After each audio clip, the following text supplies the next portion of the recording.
A senhora defende invasão à propriedade privada? Eu não sei se não sei se é por ser advogado ou por causa do mestrado em Direito Constitucional, mas eu tenho um certo apego aos termos, né, quando a gente vai falar. E uma das coisas que a nossa legislação difere é quando a gente está falando de invasão e quando a gente está falando de ocupação.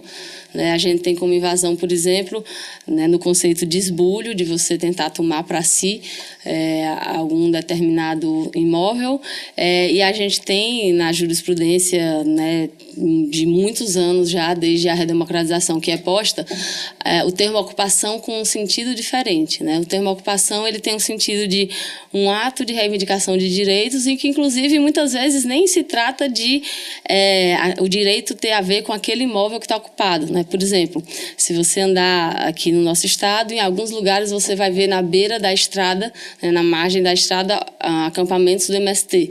Então, você vê, nem tecnicamente se pode dizer que aquilo é um esbulho, uma invasão, que eles ficam, inclusive, na margem. Mas o que a gente tem no nosso país hoje? A gente tem um país que tem um déficit habitacional que é menor do que o número de imóveis vazios. E quando eu digo imóveis vazios, não estou falando da casa das pessoas, Quem toma a casa dos outros é banco, não é sem teto nem sem terra, não. A gente tem muito terreno que é desocupado, que não cumpre a função social. Aqui eu preciso fazer o parênteses. Função social não é algo bonitinho na minha cabeça, é algo que está na Constituição Federal, dizendo que a propriedade ela é reconhecida com o cumprimento da função social, e quando não existe a função social, existem mecanismos para democratização da terra, Isso porque se reconhece essa estrutura fundiária e justa do nosso país. Então, sim, eu apoio movimentos que façam luta por terra, luta por moradia, e dentro das normas postas no nosso país, inclusive da jurisprudência que o STJ, o STF vem colocando, existe uma possibilidade de que... Eu estava agora na convenção que foi na ocupação, de um imóvel que estava vazio, era daquela Refesa, sabe, dos trens, estava se acabando. Aí teve uma ocupação lá, no judiciário se reconheceu que não eram para aquelas pessoas serem despejadas, e hoje esse imóvel foi contemplado na Minha Casa Minha Vida, vai virar um condomínio. A senhora, como advogada, estudiosa, ocupação é uma coisa, invasão é outra, segundo a sua leitura. Invasão, por exemplo, a turma de Álvaro Dias entrando no IDEMA. Engraçado, a senhora considera a turma de Álvaro Dias adentrando dentro do IDEMA... Mas eu estou aqui explicando a diferença. Os portões abertos, mas a senhora acha que a invasão a uma propriedade privada não é invasão, é ocupação. Por exemplo, esse movimento que é legítimo e tem que ter atenção com ele, a sociedade toda tem que abraçá-lo, ele estava num local ocupado, existia um compromisso da Prefeitura Estatal e do Governo do Estado de viabilizar um projeto para trazer moradias decentes para ele.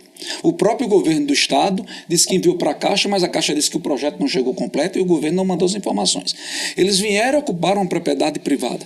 Isso para a senhora é ocupação ou é invasão? Então, no caso aqui, especificamente do movimento de Lourdes Barros na Avenida Deodoro da Fonseca. Eu não cheguei a visitar lá, mas o que eu vi nas reportagens e nas fotos é que era um imóvel vazio sem uso, Eu estou deixando isso claro porque, assim, às vezes do jeito que falam parece que as pessoas estão entrando onde tem outras morando, e isso não acontece, não corresponde à realidade.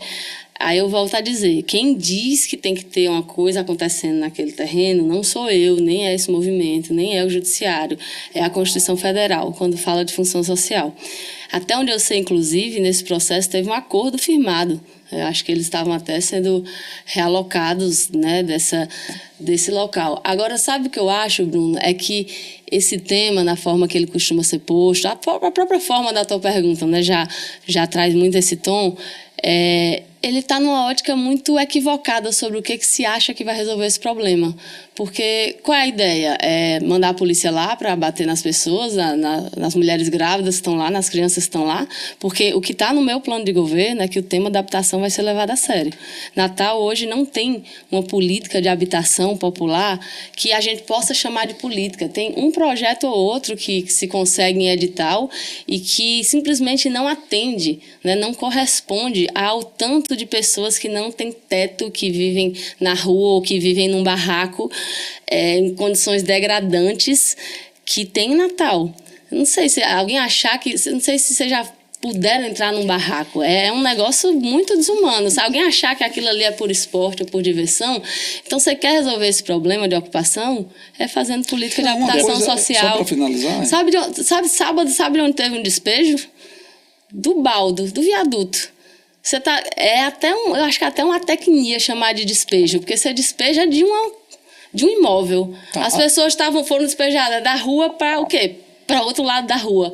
Então, assim, o que eu tenho na minha formação, né, até em termos de empatia, né, de olhar para mãe de família, para pai de família, para gente que simplesmente não tem onde morar e que está na rua, é que essa questão tem que ser tratada com política de habitação. A própria prefeitura tem imóveis, o governo do estado tem imóveis, as entidades podem participar desse movimento de localizar terrenos que sirvam para trazer, enquanto não tem moradia decente. E essa é uma parceria que, quando eu for prefeita, junto com o governo Lula, pode ter certeza que a gente vai levar a sério política de habitação. Deputada, eu queria fazer uma pergunta